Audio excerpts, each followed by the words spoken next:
What's up, YouTube world? It's your boy J Dub, the number one commenter on YouTube, and I'm back with another review. I'm doing my Married at First Sight reviews.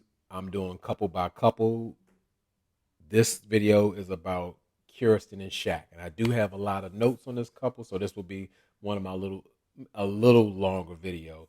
And for those who are new to my channel, as I told y'all, I am YouTube's number one commenter. So on this channel, our channel, it's all about the comments. I look for them. I do this for the comments.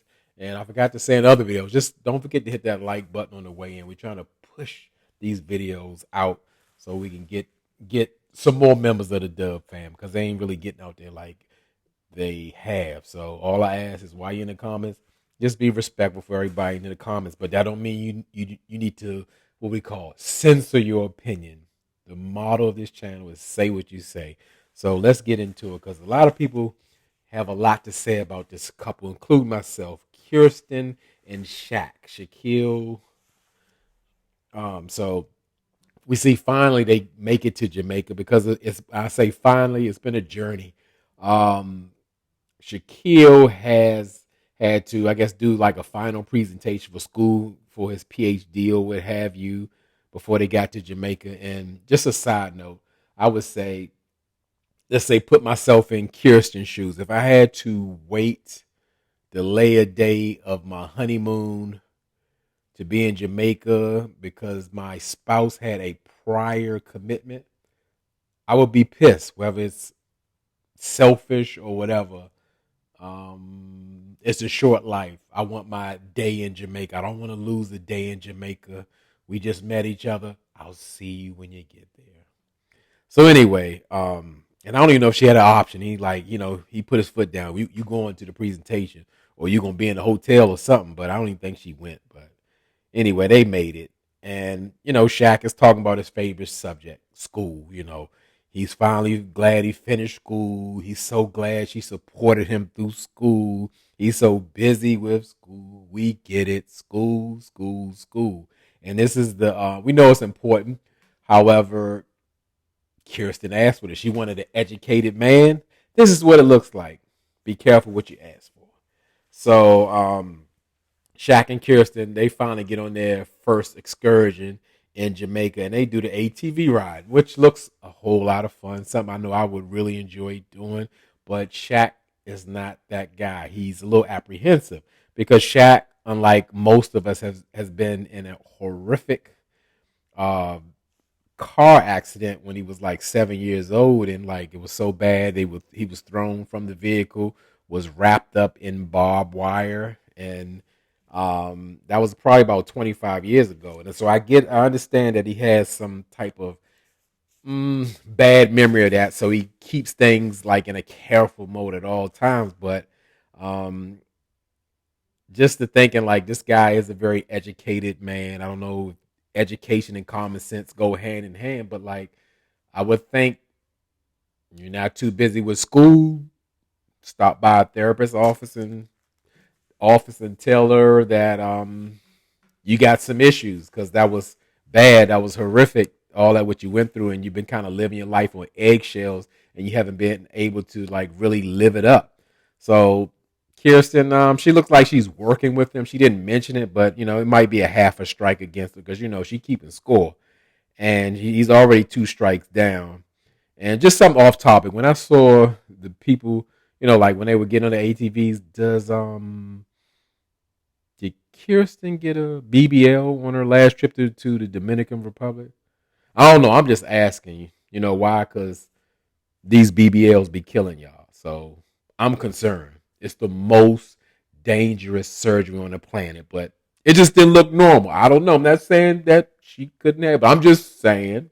I'm just asking. But anyway, drop down in the comments if you want to mention that. But Shaq and Kirsten, they finally get to really sit down in one-on-one and connect. They're in a hammock. And it was very interesting to me, because I kind of had my opinion about Kirsten. I had my opinion about Shaq, but just kind of switched things around and made me understand, because we all have different opinions and connect with different things. And at this point, Kirsten revealed that she wasn't initially attracted to Shaq. Like at this point, he's growing on her like moss or fungus at this point. It's it's not a solid attraction, if you will. And it kind of needs to be said because it's like it's always an elephant in the room with them when Shaq tries to kiss her or just talk about like being close with her and all of that because they look pretty comfortable in the hammock. And I can say to me, Shaq is doing the best job that he can to try to connect with her in that sense because it's kind of tough because everybody isn't the same. When people was like, "Oh, you got to read the room or you got to know when to go in," it's like Kirsten, Kirsten is a hard read sometimes, and what I'm reading is that she don't want to be bothered. So Shaq has taken the approach that he's going to be patient with him. But to me, it's sometimes he's a little too optimistic. The lady said, like, I really wasn't attracted to you because that big old bald head and the big barbed wire scar across your head. Well, she didn't go that far, but that's what I picked up. And uh, he kind of still trying to turn around. I was like, well, I thought she was attracted to boa. She always rubbing on it. Maybe she's trying to get used to it. She really, maybe she's trying to massage your scalp and make the follicle sprout up and get some hair going on. I don't know what it is. Or she's just, again, maybe trying to get used to it. But Shaq is just seeing the positivity of it, which I don't think is there. She don't like the head. She want him with a fade or something, a cut. But Shaq is just really feeling something. But also, Kirsten, she revealed that like she's not a big kisser. And I know some people say, oh, well, that's just an excuse and all that. You know what? I actually could believe that there's some validity in that statement. Why I say that, where Kirsten said she was born in 1990, I think. And, she's a 90s baby. And kind of like, that's the kind of like the generation where common or normal human things are like foreign. I mean, from the basic stuff, from just being able to talk to each other. Like if you ever look at younger people and they having dinner and they on their phones, they like this. They only know how to they text each other.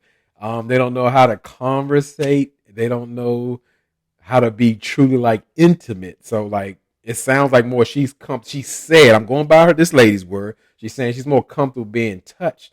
But that kissing thing, she's not really here for it like that. She's not used to it because the guys probably treat her like Eris. We want her to go downward dog and whatever. Ain't no hugging and kissing. Who knows?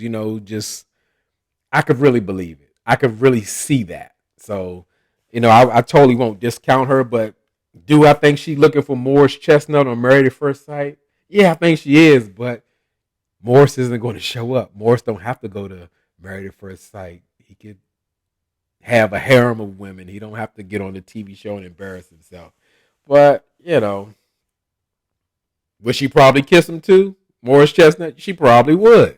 But she got you killed. So we're going to keep on sitting. And she just want to take it slow. She want to take it slow. And I'm just trying to see. She seems to be communicative.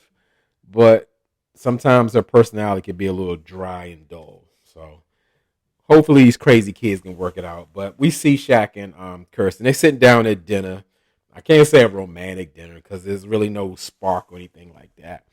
But it was starting to look like, Shaq was going to like kind of lay the law down to Kirsten or whatever. Of like, look, you need to start sharing more. I'm always talking about me and school and whatever. And I need you to be transparent and, and I always say, you need to be intentional and going to that. And she's like, speaking of that, I really need you to stop talking to me like you're a motivational speaker or something. Like, I don't want to be talked at. I want to be talked to. I want it to be natural. And I totally agree with her. Like, we can almost call Shaq a pageant queen. He answers the questions trying to be perfect. And he actually admits to that because I'm just trying to have the perfect answer, the perfect statement. It's like he's playing a character. And I'm sure some more stuff will come out with what he's playing. But anyway, we can't jump too far ahead. However, it's just like, yeah, he's coming off high and mighty.